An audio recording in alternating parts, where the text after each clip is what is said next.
Welcome to Live Laugh Larceny's not episode of Live Laugh Larceny. This is Trevin. And I'm Amanda, and I think, Trevin, that it is safe to say that this week's dreadful dilemma is that this is not a normal episode. That's true. That's actually exactly what I was going to say. Oh my God. That was an easy joke to grab, I guess. Get out of my brain, will you? So we are actually not even in the same room right now. This is really weird. I'm at home inside a fort in my basement, and I see Trevin at his desk in the studio I'm normally in. So this is very weird. This is very weird, and there's like a little bit of a lag, and I'm not used to it between you and I. Right. It's like, do you not think I'm funny? Like, what the fuck? So yes, this is our little summer break. Decided to take a midway point through the year. I've got a couple other big things coming up, going to CrimeCon and then doing my wedding. So there may be one more between now and Christmas. I don't know. But we are taking this week off, but we just wanted to still check in and say, hey, we're still thinking about you. Don't hate us. You know, we'll be here. Yeah, we still love you. And even though we're taking a week off in podcast land in your ears, we're still working hard behind the scenes for you all. Yes. Before Amanda and I jumped on this call, was editing videos for TikTok because I'm trying to make us be a little more present with social media. And I was doing a clip with Amanda making a weird frog face that I'm going to have to do something with now. I know. He flipped the camera around and showed me. So you guys are in for some real content. Amanda facial expressions coming your way. So be ready. Mm-hmm. So Trevin, while we're on here and before we jump into the episode that we're all going to share with you from the podcast That's So Fucked Up, you and I talked about how you wanted to do kind of like a midway through the year kind of catch up with each other. Yeah, I hope everybody's enjoying this year. I feel like it has evolved more with the sound. I'm not even sure what I did, but it's actually taking me longer to edit the show now when you think that I would be faster at it. But there's something about the sound that I feel like I've just hit a new level where I'm now evolving, and I don't want to sound like I'm tooting my own horn or anything. It's cool to feel like I'm doing a lot more of an audio experience with it now. Yeah, I've even noticed a difference. I was telling you, like, there will be times where you will send me the episode and I'll be listening at night, like with my headphones and my kids are sleeping. And it just feels, I don't know, to me, our stories feel more like an overall sense of atmosphere and like you're actually there and feeling it. I don't know how it is you've been able to do that, but I feel it in my soul. So great job. Yeah, I mean, I'm proud of every single one that goes out. I mean, sometimes there's like a mistake that I'm not happy with, but every single one expresses something different that I'm always happy to express. Yeah. But I did want to bring up, so you had a dilemma a couple weeks ago, and I was going to bring this up in an episode that we were going to record here soon, but I decided we'll just do it here. You brought up your especially, and I said I knew there was something that I always said wrong, but I couldn't remember what it was. Yeah, what is it? I finally remembered what it was. It's the word across, because I always add an ED at the end of it. I always say acrossed. No way. Really? Yeah, it's like acrossed, acrossed. Oh, no. I think that's just like a country thing. I think my family does it a lot, but Emily has broke me from it. And now anytime I think of the word, I have to like over exaggerate the across. So acrossed or acrossed? Well, it's acrossed, but I basically say it across as in it's like past tense. Okay. So it's like he moved across the street or something like that. Interesting. I don't think it's saying it incorrectly. I think it's just bad grammar. Do you struggle to spell that word too, or just say it? I don't know. I might actually put an ED in it sometimes. I'm glad that I'm not alone, so thank you. Yeah, you're not alone. And apparently, I guess I'm not either. I just Googled it, and there's people, they say across is not a thing. Well, there you go. Speaking of dreadful dilemmas, I just had to pause this recording because I had a crying baby upstairs. So I appreciate everyone being patient with us. I know for me, with this whole mid-year wrap-up, I'm just trying to constantly find that balance of being here with the kids and working on businesses and trying to keep the house going. And it's just a lot. But my goal for this whole rest of the year is to hopefully find a better balance. Yeah. And mine is to shoot us to the moon. There we go. So then I don't have to balance that other place. Oh my God. Well, we just love our listeners. I know that it's a bummer. We're not doing an episode, I'm sure, but we did recently, not only are we going to be playing you, like I said, an episode that we did and we were guests on for That's So Fucked Up, but we also did a different podcast recently, and it's a 3-hour long interview with Trevin and I. So if you just need a fixing of us for some reason, yeah, weirdos, you've got it. Yeah, there's a show called Neanderthal here in Kansas City. It's like Neanderthal mixed with the word talk, Neanderthal. And we just did an interview there, talked about some Kansas City crimes, reminisced about some stuff we've already covered, and that was a lot of fun. We drank Palomas the whole time. Oh, it was great. We did that, so if you need more of us past this, you've got that. And the episode we're going to be sharing with you is an episode we did with That's So Fucked Up. That was probably, March, maybe?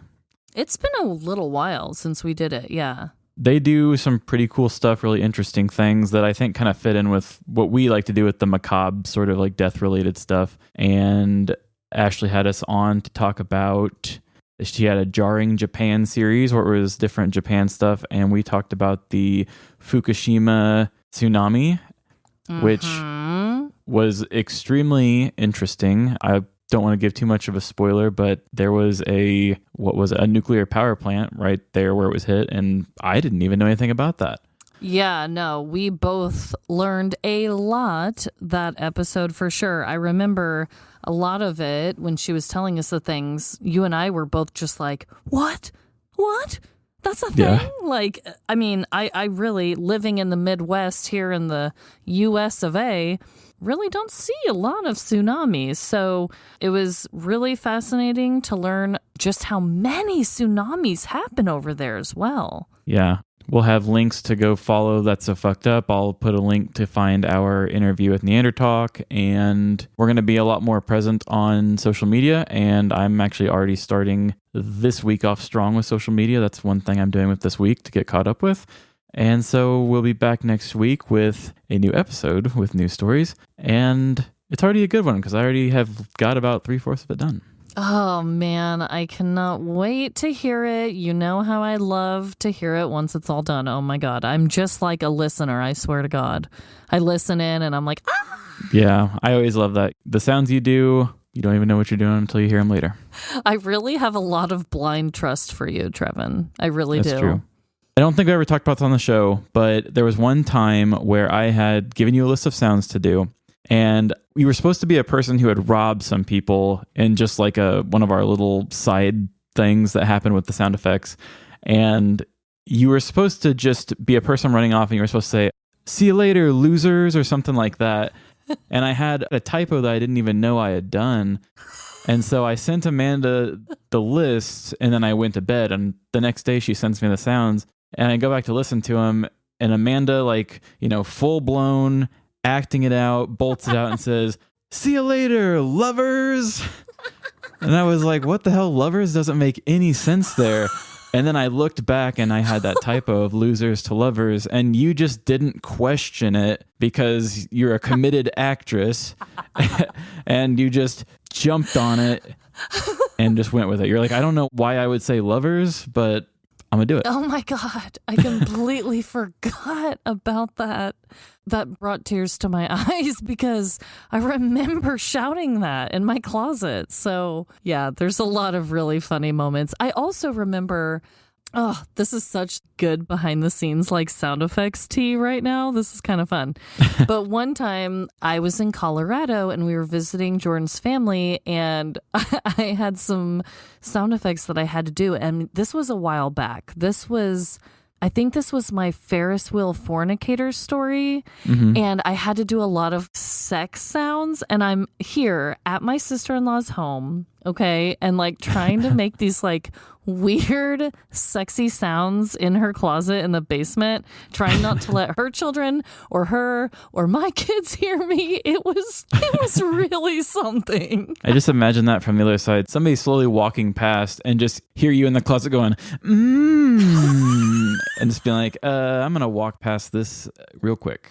I think Aunt Amanda needs some alone time. That's Aunt Amanda's closet now. Yeah, you send me some crazy shit sometimes for real, though. It's true. But yeah, thanks for sticking with us, guys. We'll be back next week. And I guess I should have gave a warning in the beginning. Don't 1 stars for this episode or anything, because it's not a real one. But yeah, we'll be back next week. And be sure to give our friends here at That's So Fucked Up a follow, a like, and listen to more. I think they had some other ones that was about the Bible or something that was really good too. So very interesting stuff all around there. Yeah, they also had a Hillbilly Happenings or something like that where they talked about country partying or something. I don't know, but it was hysterical. You have to check it out. Well, all right, guys, we will see you next week. And Amanda, take it away. And just remember, you guys, even though this isn't a regular episode, in the end, we're all doomed. Doomed to patiently wait until next week, people. Bye. See ya. At 4:15, around there, the Fukushima power plant was hit by a 50-foot wave. That is super bad news, bears. That's so fucked up presents. That's so fucked up presents. That's so fucked up presents. That's so fucked up presents. Hey everyone, and welcome back to That's So Fucked Up Presents Jarring Japan. That's So Fucked Up Presents is a spin-off series of That's So Fucked Up, a podcast about cults, murder, and other generally fucked up stuff. In That's So Fucked Up Presents, each season is like a mini-series where we dive into a particular topic over the course of a month. This season, we're talking about some of Japan's most interesting cultural aspects. I'm your host, Ashley Richards, and this is Jarring Japan. Today, I'm very excited to be joined by 2 amazing hosts of Live, Laugh, Larceny. Well, the amazing host, as far as I know you guys don't have any more, Trevin and Amanda. So yeah, tell the people like what you're about.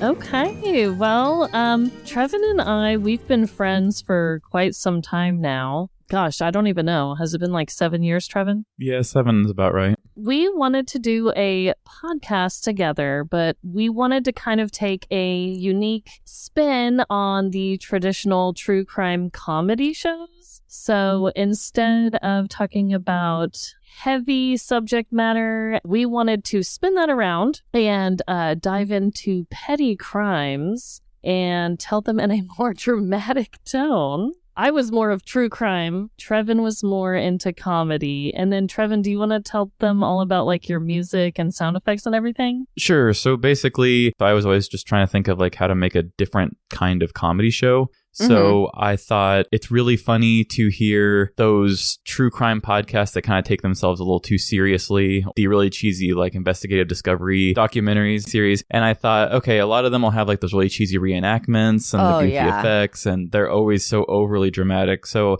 I thought I want to tell these funny, petty crimes, petty headlines in a dramatic tone like that. So I've got the really overly moody music in the background, and we do our own set of reenactment effects. Totally make fun of it, but make it seem like we're taking something as small as a cell phone thief way too seriously. Having your cell phone stolen at a coffee shop is more serious and scary than how an investigative Discovery Channel documentary may make a murder seem. Right, you're like, there was Jonestown, and then there was the guy who stole my Adidas from the fucking gym. He knew those weren't his. You don't get your shoes confused. Amanda, has Trevin at all told you about what mine's about?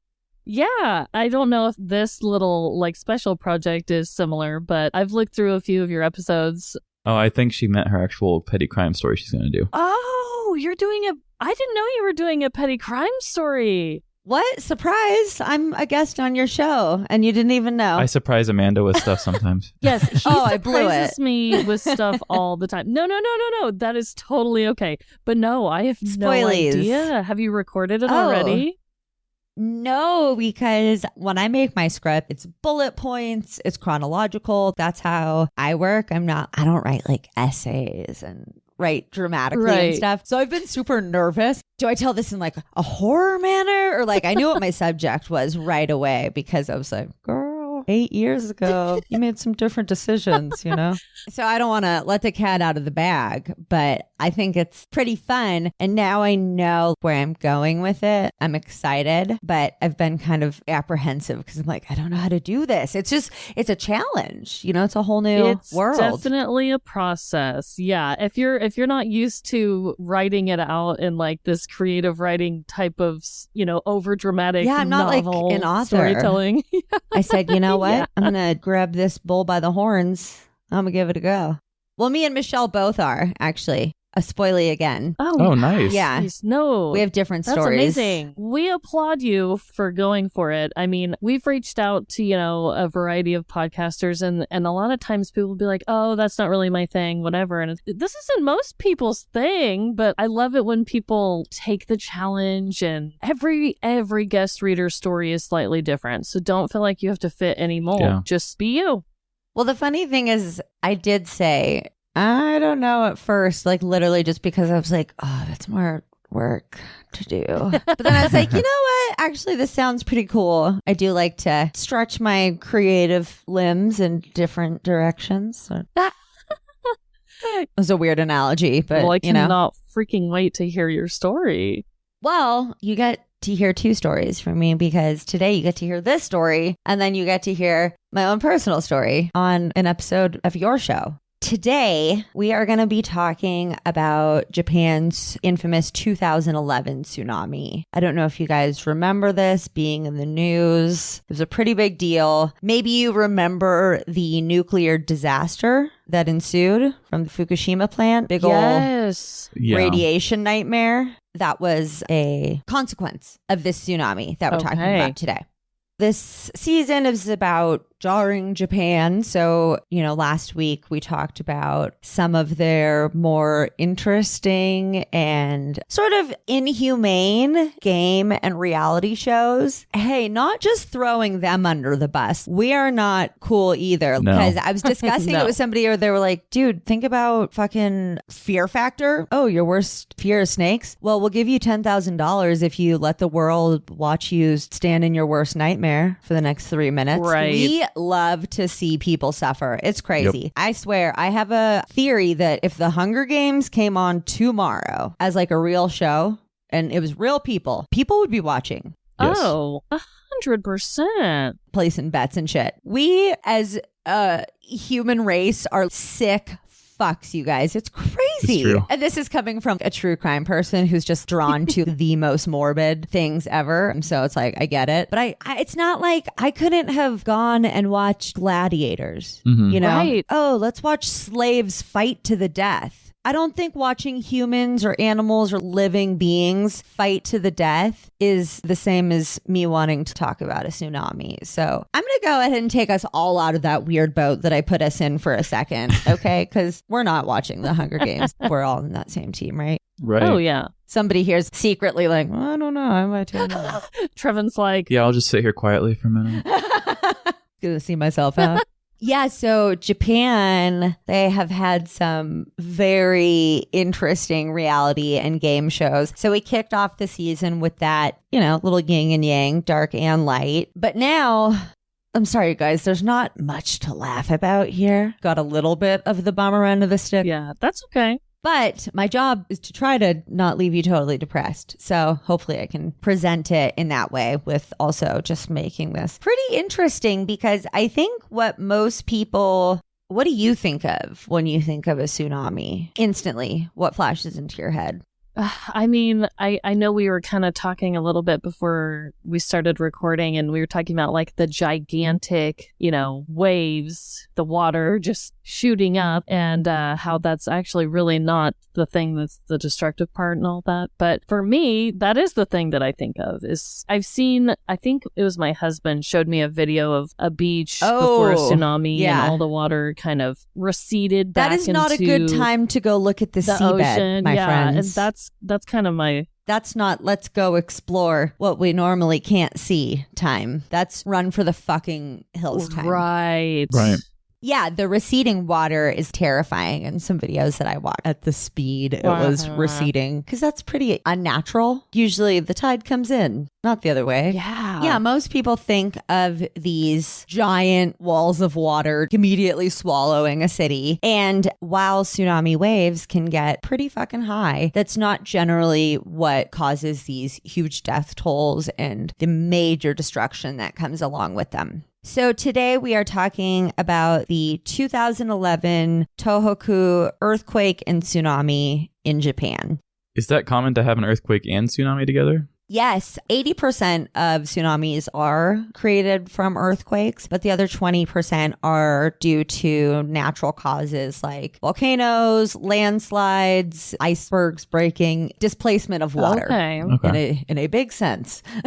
I'm like, I don't know how to say that more eloquently. In a big way, yeah. 6 out of 10 of the most destructive tsunamis of the last 600 years have been in Japan. While the 2011 tsunami didn't have the highest death count at all. I mean, 18,000 people went missing or were dead, which is a huge amount of people. But if you look at the 2004 Indian Ocean earthquake and tsunami that left 230,000 people dead, pretty big difference in tolls, but the destruction done is just insane regardless. Part of the reason, yes, I could talk about that tsunami that had a higher death count in a different episode, but I felt like it was so appropriate in the Japan season because since the 1400s, 6 out of the 10 worst tsunamis have been in Japan. And that's actually why the word tsunami is, you might have guessed, it's a Japanese word. I figured. Dang, I didn't realize it was that many that took place there. Yeah,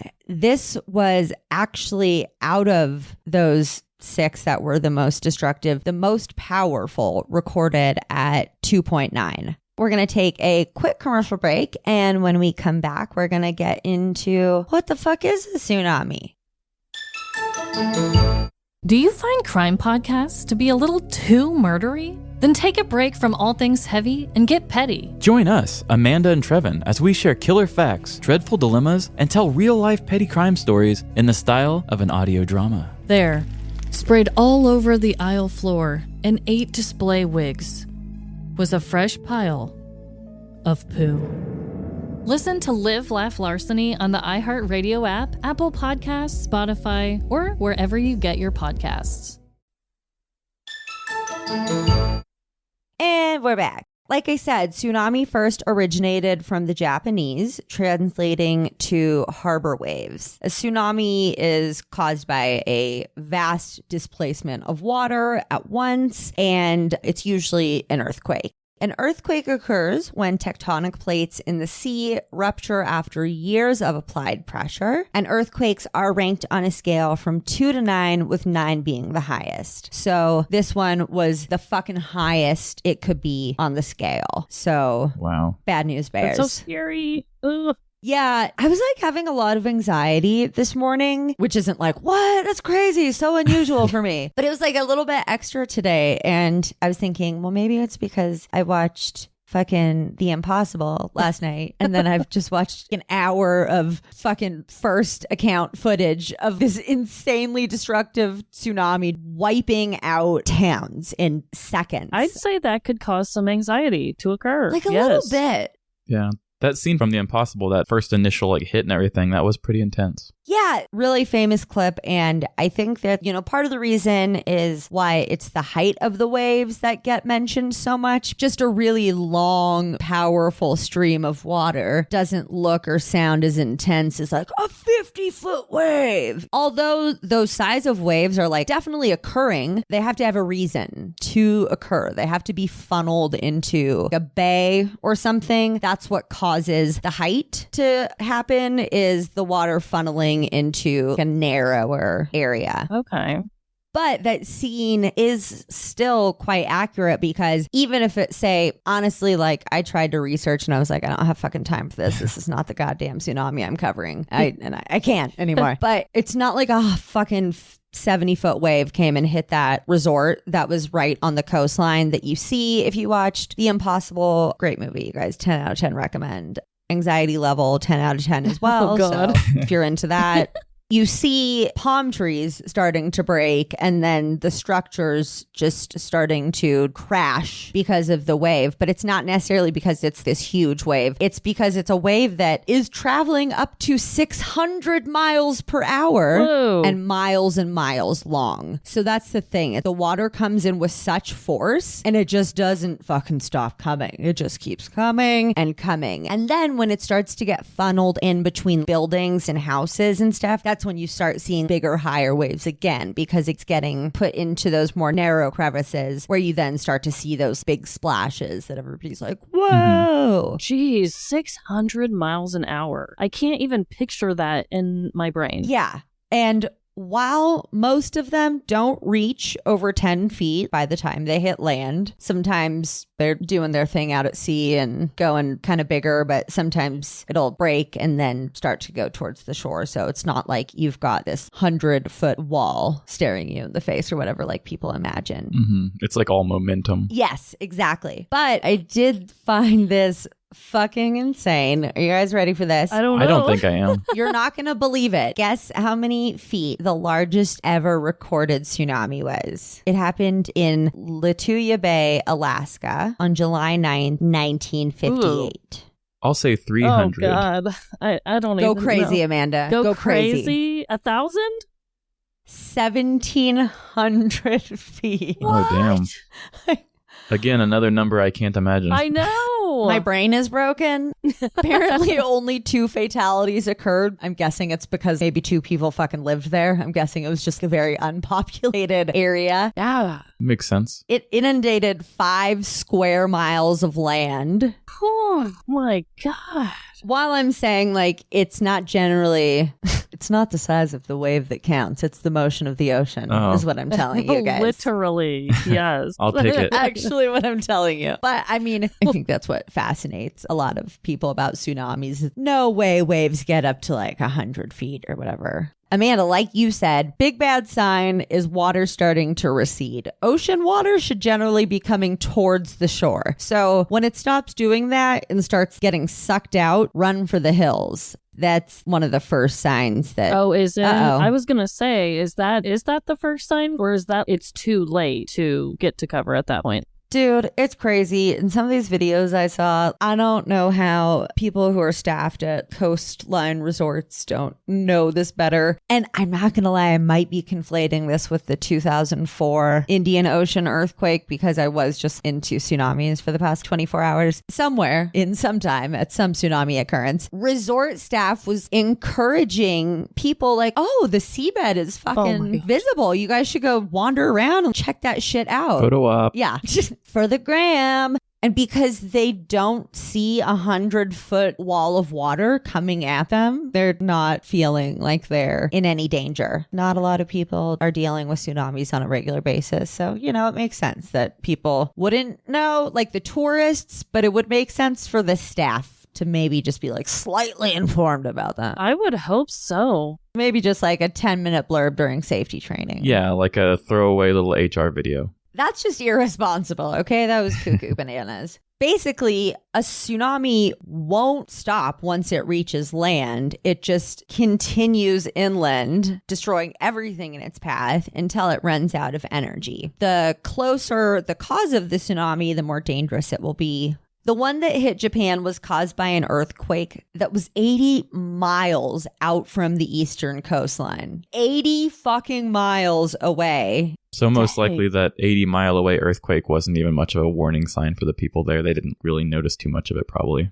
Yeah, no. And that's the thing. It's like, if you're not in the fucking zone where like the water has broke, or you're just, I think once you hit a zone, you're in it. There you go. You're in the tsunami. But before that, if you're on a boat, you might just feel like a swell. Because with the ocean, I'm not a scientist, you guys, but I guess a swell will start and it'll gain momentum, and kind of depending on what's underneath it, whether it's the reef or like maybe an island that's, only 2 feet, but there's like islands under the water that we can't see. It's crazy, you guys. But depending on what is happening under the sea, that's going to affect what's going on with the wave. So this shit started 80 miles out from the eastern coastline, traveled at a super high velocity, which means that people really only had minutes to reach higher ground before they were hit. And on that note, let's take a quick commercial break. We'll talk more about Japan's pretty bummer history of tsunamis when we get back. And then we'll start going into the fateful 2011 incident.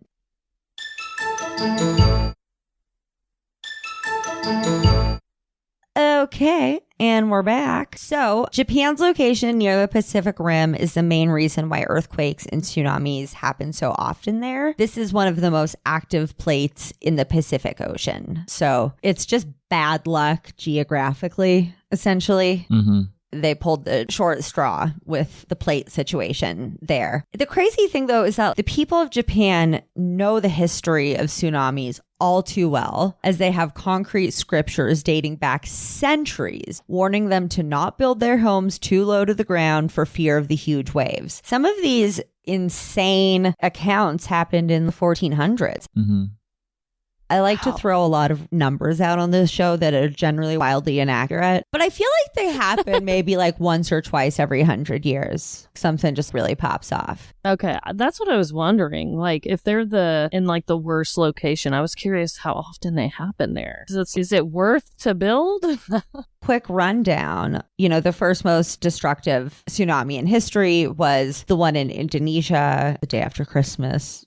Super big bummer, 2004. Second most destructive was this one. The third was in Portugal in the 1700s, Indonesia again in the 1800s, and then it's just Japan, 1400s, Japan, 1700s, fucking Japan, 1800s, Chile, 1800s, Japan, 17th. They're just fucked. Japan, 1586. So the thing too is, I'm not fucking victim blaming disaster victims, but people would have benefited in acting more quickly when the warnings started going off. Because of their rich history, they do have really good systems in place that's like, hey, a fucking tsunami is coming, you guys, run for the hills. There's these accounts dating back centuries, and some people did kind of take this into account when they built or bought houses, but a lot of people didn't. And a lot of homes on the coast just immediately it's so fucking gnarly to watch. Just instantly an entire structure and it's gone. Gosh.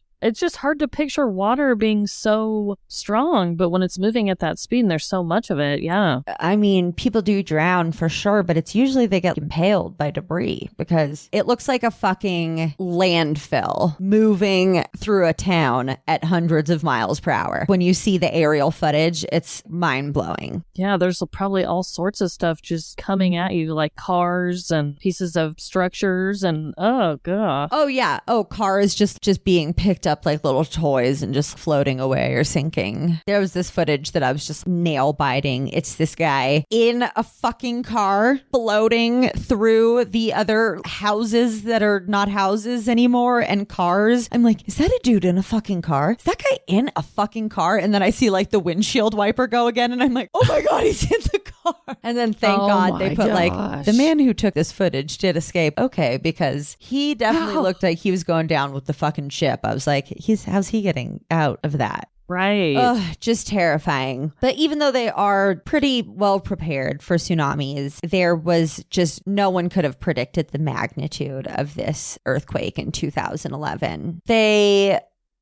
It's not funny, but it's bummer. They built a seawall on the coastline that was 19 feet or 6 meters. And they just figured, I think we'll be good with that. Because, like I was saying, people are generally concerned with the height of the wave. 50-foot waves aren't going to fucking hit. Right. They're like, oh, we'll build a seawall and then it's chill. But then once 10-foot waves hit a 20-foot seawall at 100 miles per hour or whatever, the splash maybe then becomes a fucking 100 feet. I don't know. Like I said, don't quote me on numbers. Yeah, it's like a ramp for the water. Exactly. But this particular tsunami was coming in at 500 miles per hour, and some waves in certain areas were hitting at up to 32 feet. So just, whoa.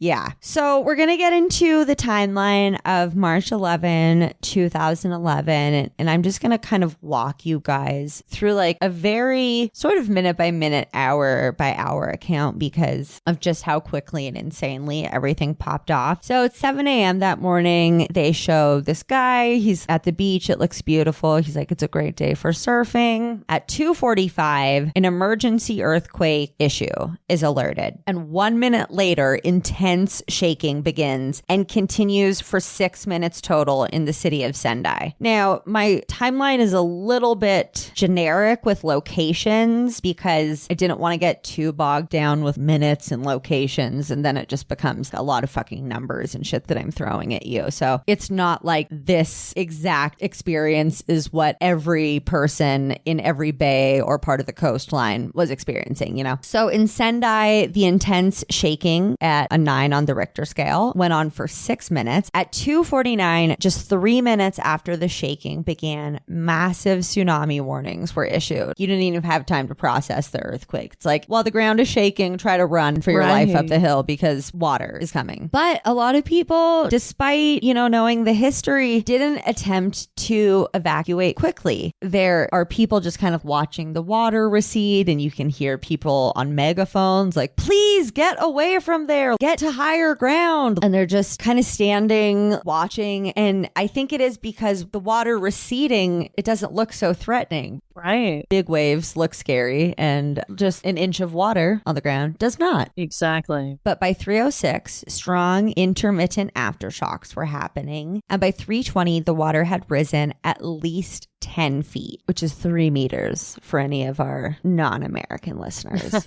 And so at this point, you just see houses and cars just fucking floating away effortlessly. 30 plus foot waves start hitting certain areas of the coast. At 3:54, just 30 minutes later, tsunami waves start charging up the river in Sendai. So they were like, okay, if you're by the coast or even by a fucking river, get away. Rivers were not safe either because they stopped flowing downstream because the ocean was like, Wow. no, I'm coming upstream. And then also because, like rivers narrow, then there are chances of bigger waves in those areas. So rivers and coasts were just fucked.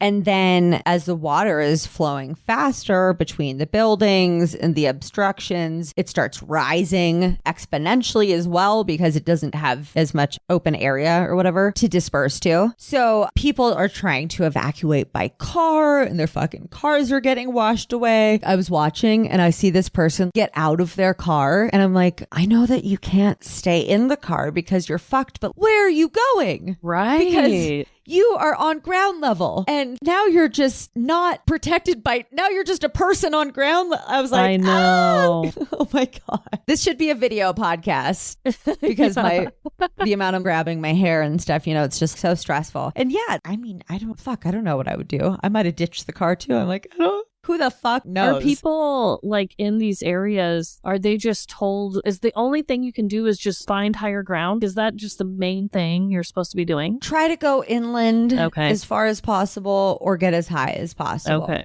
I did see them saying that you should try to get to a strong concrete building at least above the 3rd floor. Okay. Because even Inland. They were trying to make me do math that wasn't super making sense in my mind. So I went by acres, and I'm not going to lie, I don't know much about acres, but it sounded like a lot because by 5 p.m., 138,379 acres had been flooded. Whoa. Sounds like a lot. That's a lot, That's a lot. right? It's a lot.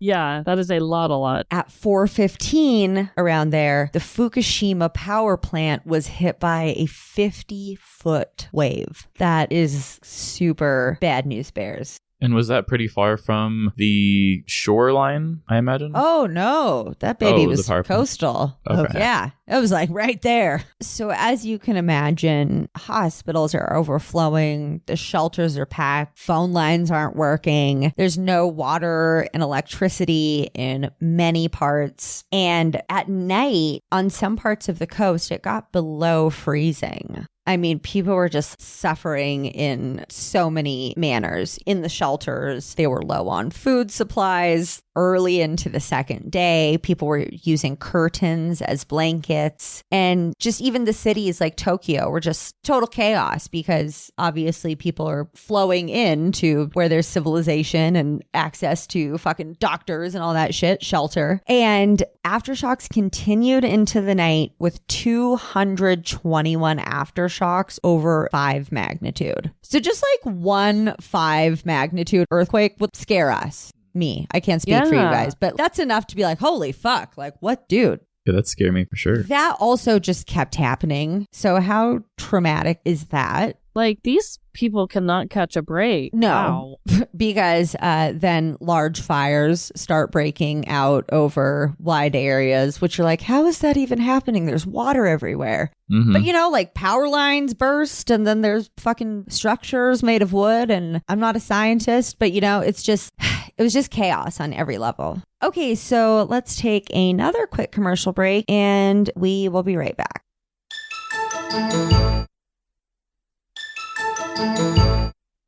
Okay, friends, we're back. So do you guys have any questions about anything? Well, it sounds awful. That's not a question. First of all, how dare you? I don't know if you guys are Office fans, but So in the end, what exactly happened with the nuclear power plant? What did it getting hit exactly cause? Like, was stuff put into the air, into the water, or... Yeah, what did it contribute? oh, we will get into that as its whole own disaster within the disaster. Yeah. So just to like give you a little bit extra of an idea, an earthquake of a magnitude of 9 is said to have a force equal to 600 million times the atomic bomb dropped on Hiroshima. Oh, wow. Another thing I can't imagine. No, I know. These numbers are unfathomable. Yeah. I'm almost like, is that real? That doesn't sound like it could be real. But also waves that move at 600 miles per hour and that have reached 1,700 feet also don't sound real to me. No, Mm-hmm. that's mind-blowing. Aliens for sure. Right. 1,700 foot waves. I'm with you on that. I am with you. Mm-hmm. Nature is, Scary. it's not to be fucked with. I grew up in Hawaii and like lesson number 1 was never turn your back to the ocean because it's like, oh, la-da-da, you know, you're chilling and then all of a sudden, boom, you're drowned because it's unpredictable. Mm-hmm. The sea is an unpredictable mistress. Yeah, large bodies of water. They scare me on so many levels, honestly. Same. Just like what resides in them, Mhm. the things that can go wrong there. I mean, the ocean in particular, rogue waves that just happen in the middle of the ocean. You're cruising along on a boat, motherfucker. Yep.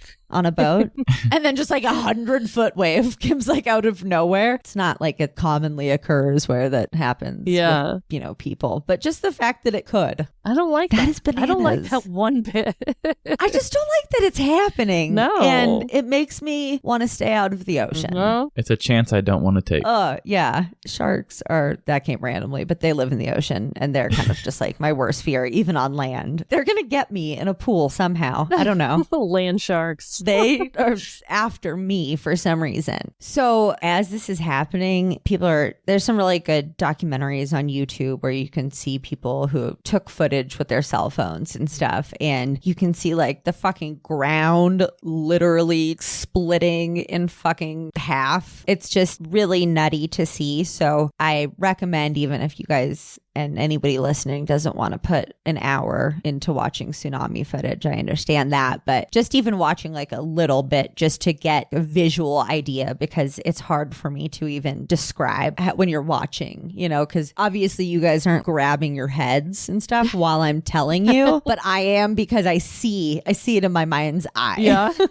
It is fresh in your mind right now. It is. No, it's so real. I'm inland. I'm very much inland at this point. I'm feeling okay about that. Same. This is a natural disaster we never have to worry about here. Yeah, it would be too random. But I was going to ask you guys at the beginning if you've ever had any natural disaster experiences, but... We get tornadoes and stuff, but... Yeah, we get the scares a lot with those. Okay, that's scary. You guys just have to go run down to a shelter real quick now and then? Yeah. Yeah. And be like, I hope my house is still there.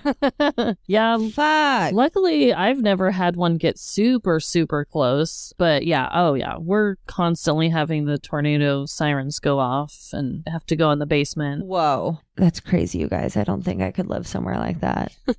I'd be like way too on edge all the time. Yeah. People here get used to it and kind of like it now. Most people in Missouri go out on their porch just to watch it. It's weird.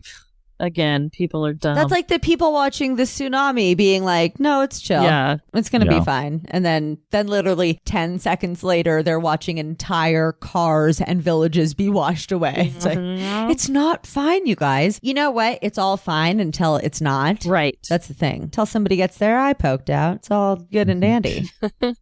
So before we get to the nuclear nightmare that you guys asked about, yes, I will tell you that what was so destructive about this is the velocity at which it was traveling, but just how long the tsunami was, because it did not stop until it reached about 6 miles inland before it started to recede back.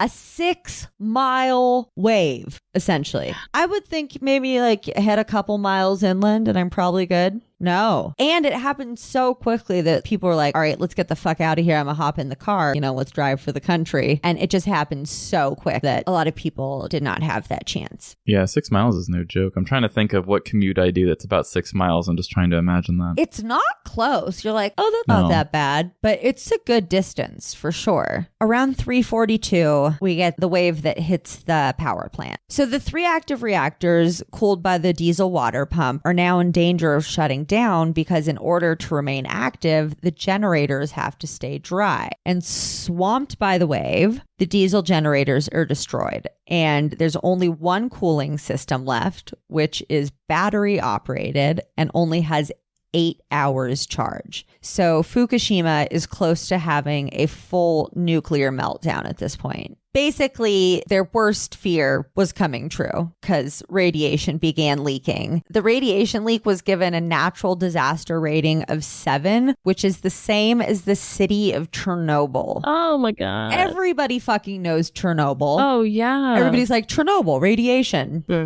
Yeah, I was curious how they compared, so I'm glad you said that. Yeah. So just, think of that. It was same level of destruction. It's basically the fucking new Chernobyl. The citizens of Japan were made aware of this around 3 a.m. on March 12th and are advised to evacuate. 2 hours later, they're told to evacuate even farther due to the fear of the radiation leaking. So at first they're like, you know what? Get like 6 miles away from here. That's probably pretty safe. Shortly after that, they're like, you know what? Make it 12. Double that. Get the fuck out of here, essentially. Wow. They had to evacuate 80,000 people just from that Fukushima area. That's not including all the other fucking coastal and river towns. And they were moving critically ill patients just from place to place on buses for kind of lack of where to go. And a lot of people died from things just kind of as simple as dehydration. Just because, they were already in a super bad way and then don't have access to the basic things that people need, you're fucked. Yeah. That makes sense. It's one of those things that you don't think about, and it's not the exciting thing that you hear in documentaries. Yeah, definitely dehydration, I'm sure, is a big one. Well, yeah, because, now the shelters are getting overcrowded. They're running out of food and water. They don't have fucking electricity. It's cold. It's not just the people whose houses were destroyed or who were killed by the fucking water. Even people who were so far from that were feeling it because, obviously, just the devastation was immense. Now that they have no systems to cool the reactors, the Japanese government makes the decision to send men into a radioactive zone to manually cool reactors with seawater. And this is now the biggest disaster to strike Japan since World War II. Ooh, I would not want to be one of those people. No, dude. And then I don't know if it was a false alarm, but they show these guys down there doing the fucking dirty work. And then another tsunami alarm starts going off. And everybody's like, run, tsunami coming. Oh my and then God. they didn't show another tsunami happen or talk about another one. I'm guessing it was a false alarm. But I was just like, come on. Are you fucking kidding me? Like, no fucking way, dude. Get out. Stop it. No. And I watched the show about Chernobyl, but I can't remember now. Do any kind of suits even protect you, or are you just going to be affected by it? Honestly, I don't know, but I'm not going to make an educated guess because I'm not educated enough on the subject.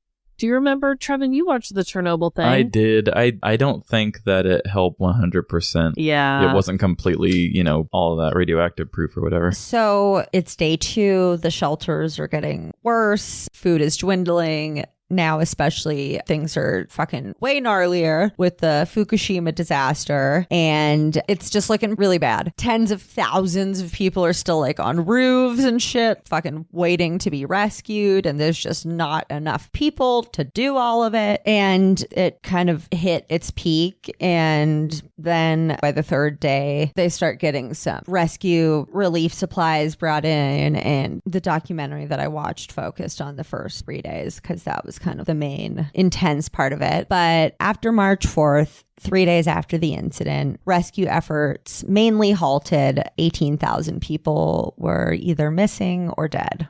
Ooh, that is a lot. That's way more people Bummer than City. I assumed. So there's this really sad thing, but it is kind of beautiful that happened from it. Actually, before I get into that, though, I do want to tell you about a little of the after effects that it had in other places. So while the initial earthquake had also caused a tsunami to cross over the entire Pacific Ocean, rushing past Hawaii, Santa Cruz, California, Chile, and Antarctica, the waves were still strong enough after traveling over 5,000 miles to break off ice, creating new icebergs in Antarctica. Antarctica.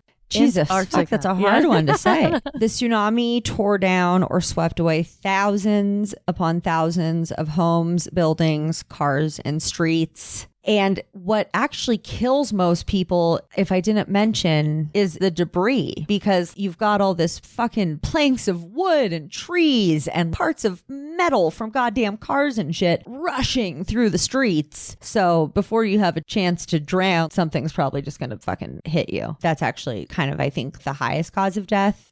Yeah, I mean, it makes sense. It's like a grenade with shrapnel. Exactly. Sort of thing. Yeah, totally. 9 months after the nuclear disaster was declared, officials said it would take 30 to 40 years to fix the nuclear plant. And not only do they need to get rid of water that has radiation, but they need to figure out how to avoid water being able to get down there again. So it's a long, slow road to fixing, obviously, what was an insane radioactive disaster in addition to everything else. They are trying to improve their warning system, even though it's very hard to predict when an earthquake will occur. They do have at least a 1 minute warning issued so that people can try to reach safety.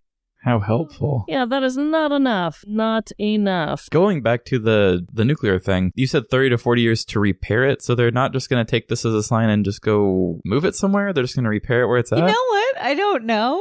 I mean, look, I'm not saying it's right, but I'm guessing it's not that easy to move a whole nuclear plant. I don't know. It definitely seems like the right thing to do, and probably something maybe the UN should step in on, or one of the world organizations, and say, hey, look, but you have to. Yeah, I mean, if it's already going to take 30 to 40 to rebuild it, and you're if you told me it would take 60 to relocate it, I'd be like, you know what, I'll take the extra 20 years. Let's just do it. Let's do it right. No, I'm totally with you. That's why, speaking of you guys living in high tornado areas where people do legit constantly get hit, why do you keep rebuilding? I don't understand. Yeah. You know it's going to happen again. I know, Oklahoma area always gets hit, it seems like. I don't know. I know. That's just me. I know. For us, it's like a bunch of scares, so I feel totally fine. But if we were repeatedly experiencing something, I'd be like, I gotta go. Thanks. It's been real. Mm-hmm. A couple things that survivors said in the documentary that I watched, 311, the tsunami, the first 3 days. It was we did have several other sources, but that was the one that I kind of pulled my main timeline from. Advice that people gave was, quote, escape higher, escape farther. Quote, I wish I'd taken it more seriously. I underestimated it. Quote, this is a really bummer one. I'm filled with regret. I wish I'd talked to my family about what to do when a tsunami is coming. Maybe they would have survived. I want to share what I've learned so no one will die next time. Oh, that is Yikes. so hard. That's heartbreaking. This is also heartbreaking, but beautiful. They have this thing called the Kaze no Denwa, or Phone of the Wind, that was built in 2011 by garden designer Itaru Sasaki. And people travel from far and wide to come talk to their loved ones on this unconnected phone. I feel like crying talking about it. I listened to an episode of this podcast, Invisibilia, a long time about it, in particular about this phone booth, and it plays people saying their fucking story and stuff. People go and they're just like, hi, Grandma. I just wanted to say that I hope you're doing okay and I'm doing good in school. Dad's been sick and I miss you so much. It's really heartbreaking, but it's also kind of nice to see that it seems some people find solitude in feeling that they do still have a way to connect with those they lost. Yeah. It was created because of the tsunami, but it's kind of become a place where people just come to talk to their loved ones who have passed by suicide or other means. Kind of bittersweet, Yeah. for sure, because obviously the reason they're going there is for a sad reason. But like you said, I mean, I'm sure maybe the comfortability of like actually having the phone makes it easier for some people to feel like they can still connect, Yeah. having that actual object there and something you're familiar with talking into. I don't know. It's kind of sweet. One of the guys said that, like he dialed his wife's phone number. Oh, I'm sure there's just something about the whole thing that just feels either normal or maybe, I would hope, give some people closure. right. The thing that you wish that you had said the last time you saw somebody or whatever. Yeah. Mhm. Oh, that's so sweet and sad. Yeah. Sad episode, you guys. Sorry. I mean, but It's okay. interesting, right? That is super It's interesting. crazy. Japan has this, they just had a real bad luck of the draw geographically. It sounds like it. My goodness. I always kind of get worried because I haven't experienced a major natural disaster in my lifetime. So I just feel like it's like due to happen. Mm. Well, that's like bad juju, Yeah. but oh my God, it hasn't happened in my lifetime. It's going to. No, I mean, you're in Colorado, right? So like, Yeah, I I think mean, I'm pretty safe here. yeah. I was going to say, really, the only thing, do you guys even have the fires or is that like further away from you? Yeah. Oh, totally. Fires, No, okay. fires are a big thing. So that's like really. And fire's scary. So, Yeah. hey. Yeah. Sorry. Not to bring that up into your attention. Rude. Actually, I guess it's just that like I've never had to evacuate because I lived so close or whatever. So it's just, Yeah. it's never, or I've never lost a loved one in a natural disaster or anything. Right, So right. it's not something that hits super close to home for me. Yeah. Yeah. But I mean, it would make sense that they build a fucking phone booth considering they're like, well, another one is going to happen at some point. So we might as well just get this shit going right now. I was going to say, did the city rebuild at all? Do you know? Or were people just kind of like done with it? Or There's a show on Netflix called Dark Tourist with David Ferrier. He's a journalist from New Zealand. He's great. Mhm. I don't know if you guys ever saw that documentary on HBO called Tickled about competitive endurance tickling. Yes. What? Yeah. No. Yeah, Trevin knows what I'm talking about. Yeah, I'm aware of it. Yeah. Amanda, you should probably get on that train. It is so much darker and nefarious, though, than the words competitive tickling can bring up. Mm-hmm. Okay. I'm intrigued. Anyways, same journalist, but he goes to Japan and he visits an abandoned island and goes to the suicide forest and he visits a town hit by heavy radiation. And I'm going to take a stab because I haven't watched that episode in a while. but I think it might be this town. Okay. Yeah, it's like Chernobyl. So there's higher levels of radiation in certain parts. And in some parts, they're like, oh, it's safe. You can come back and live here. The radiation is super minimal, but still nobody is really down. Right. I wouldn't be. Well, I mean, they said it's going to take like 30 to 40 years to rebuild the plant or to get nature back to some sort of homeostasis after being drowned in nuclear fucking toxic shit. Yeah. I don't think anybody lives there now, but people go and visit as kind of like a morbid tourism thing, which I'm not going to lie, would totally be my jam. I would too. What? Oh my God. You guys can go together. There you go. Send me pictures. There's like this haunted doll island in Mexico that I'm like, take me there. I'm into it. So I'm pretty sure that the damage done was pretty hardcore and people don't really live there. They just go. Yeah, that makes sense. Yeah, because I mean, I don't know about Chernobyl, but people stopped living there after that, right? Yeah, they made a wider area around it to where they just didn't come that close to it. I forget how big it was. Yeah, they put like what was it? Like a big old metal thing over where the actual disaster happened, right? And then there's some people that have lived here all my life, and so they live still kind of nearby, but nobody lives right in that area. But I know you can do dark tourist stuff there. Yeah, so people don't really live there because definitely high levels of nuclear radiation. Fukushima and kind of, I think, the most near surrounding towns are at this point not somewhere that people live. And actually, thanks for bringing up that question, because I do think that is a good one and an interesting one to end on, because it was the earthquake and then the tsunami and then the fucking societal emergency after that and then a nuclear goddamn meltdown and then